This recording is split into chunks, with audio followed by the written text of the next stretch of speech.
I grew up on a farm outside of a small town in rural Canada. I tell you this only because I have seen some disgusting things. Growing up on a farm, you learn pretty early about death. Watching my dad butcher pigs made me kind of insensitive about dead animals from an early age. It's something that I still struggle with to this day. They're just animals, I always think. What does it matter? Anyway, there was a summer when I was a child, when we had somewhere in the neighborhood of 50 cats, just roaming our yards and the barns. Some of these cats were strays. Others were the kittens of mousers. Some of them just appeared one day.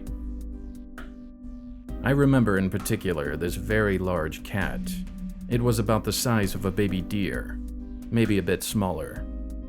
Either way, it was huge, with spots on its fur, a small tail, and tufted ears, and it did not like people. For some reason, I couldn't accept the fact that this cat did not want to be friends with me. All the other cats were perfectly fine if I came right up to them and picked them up, but this one would hiss, growl, and run away from me every single time. That summer, I made it my mission to make that cat love me, so I started by finding out where it usually slept. There was a huge tree that had been struck by lightning and fell a few years back, and that was usually where the cat decided to sleep. I started by bringing it some food and some water, and just waiting. I would wait an hour or two to see if he would come out and eat, but he rarely did. I would leave the food there and return the next day, and it was always empty. As the days went by, I kept trying, and eventually the cat came to eat the food while I was there. This went on for a few weeks, me placing the food further and further away from the log, the cat slowly getting closer and closer to me. One day, I put the food right beside me, and the cat slowly came up and started eating. While it was eating, I very, very slowly put my hand closer and started petting it. The moment my hand touched his fur, he bristled, growled, and took a swipe at me. I don't remember much else, but when I woke up in the emergency room, my father told me that they had found me on the ground, bleeding to death, with the cat lapping up my blood. He grabbed my body, kicked the cat so hard it went flying into a tree and ran off, and they rushed me to the nearest hospital. I had lost so much blood that when I was admitted, I showed no signs of life. I wasn't breathing, and my heart wasn't beating. The doctors did everything they could, including giving me an IV and hooking me up to some machines to make me breathe. Thankfully, they were able to revive me and I was in a coma for a few weeks afterwards. They told me that the cat had cut through my neck and nicked my jugular just enough that any longer and I would be a goner. My dad told me when he went back home after I was stable for a few days, he hunted down the cat and shot it.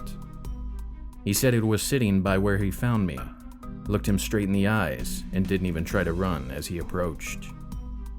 I felt very guilty afterwards. I was the one responsible for it dying. I pushed it too hard, and it acted just like any wild animal would. Anyway, to make a long story short, I went back home after that and promptly forgot all about the cat. My dad, who had never allowed us to have any cats in the house, brought me a kitten after I got out of the hospital and let me keep him. It was shortly after that that I started to have very strange dreams.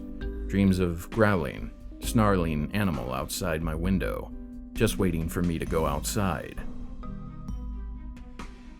I woke up once to a dream that felt so real.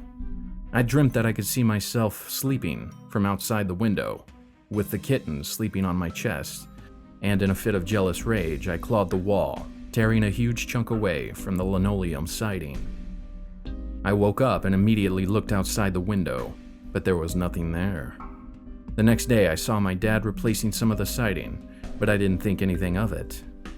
We have lots of bears and wild animals around, and from time to time they sharpen their claws on our house or the trees, so it's a common occurrence.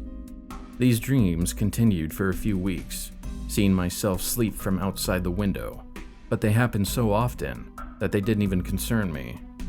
Sometimes I would dream of going and hunting deer, badgers, or foxes, even weasels, but I figured it was just because I had a new kitten on my bed. I didn't think anything of it, until the kitten got out of the house one night. I didn't sleep well that night, but when I finally did get to sleep, I didn't have any dreams either. I went out to look for my kitten the next day and found its tiny, mangled body right in front of our patio door. I was sad, but like I said, growing up on a farm, you learn to accept that. After that, though, the dreams went away and strange things started happening to our cats. It was getting to be winter, and we started finding dead cats in strange places. We found some of them in our exhaust pipes from our barn and house, with no obvious marks on them, so we just figured they curled up to get some warmth, fell down, and couldn't get out. It did happen a lot when it got closer to winter, so no one thought anything of it. We also found a lot of them curled by the engines of our cars, and they would die every time we started them. The thing I found strange, though, was every time I pet a cat and fed it, that was the next one we found dead. I thought I was crazy for the first dozen, but after that, I just stopped trying to keep them alive, and then they stopped dying. After I made that decision, I started seeing a pair of glowing red eyes outside my window during the night. Anytime I would get closer, they would vanish, but they were always there. Once, I set up a camera outside the window, but when I went to check it the next day, it had been completely destroyed. This became my life for some time, and I just got used to it. As I got older, I started to see the red eyes as some sort of protector. When a rabid dog came charging at me, I saw a shape fly in front of me and attack the dog.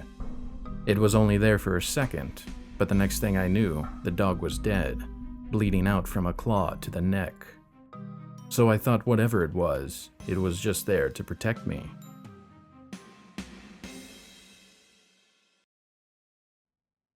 Today's No Sleep story is brought to you by username Bronnen. New videos every week. Make sure to like, comment, and subscribe if you haven't already. And sweet dreams.